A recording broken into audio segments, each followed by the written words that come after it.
ব্রাহ্মণবাড়িয়ার আখাউড়ায় চলন্ত ট্রেনের ছাদে দাঁড়িয়ে টিকটক ভিডিও করার সময় পড়ে গিয়ে 2 তরুণ নিহত হয়েছে। 2 এপ্রিল বুধবার বেলা 11টার দিকে উপজেলার মোগরা রেলওয়ে সেতু এলাকায় এ দুর্ঘটনা ঘটে। এতে গুরুতর আহত হয়েছেন আরও 2 তরুণ।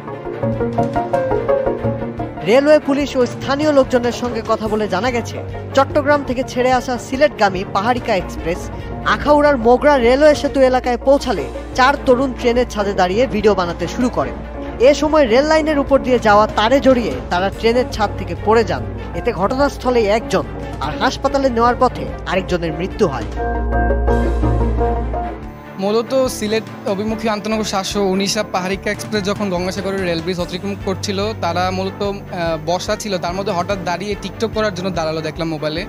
তো হঠাৎ আমাদের এখানে ওই মন্দিরের উপরে যে ওই ডিশ লাইনের বা ওয়াইফাইয়ের যে তার আছে, সেই তারের সঙ্গে গলায় বেঁধে এখানে মূলত পড়ে, মানে নিচে ট্রেন থেকে ছিটকে পড়ে। তো ছিটকে পড়ার পর সাথে সাথে একজন অলরেডি স্পট ডেড, আর বাকিদের অবস্থা মোটামুটি আশঙ্কাজনক আর কি। তো এখন তাদেরকে মানে স্থানীয় যে লোকেরা আছে তাদেরকে দৌড়াদৌড়ি করে হসপিটাল নিয়ে যায়। তো এখন তার মধ্যে একজন শোনা গেছে যে মৃত্যুবরণ করেছে।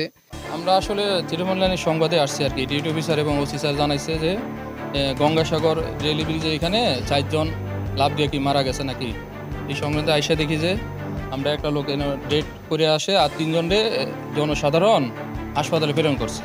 ঠিক আছে, আর একজনের নাম শনাক্ত করা হয়েছে, তার নাম হলো আব্দুল কাইয়ম, পিতা মোহাম্মদ আব্দুল করিম, দেবিদ্দার, বাউরা গ্রাম, জেলা কুমিল্লা।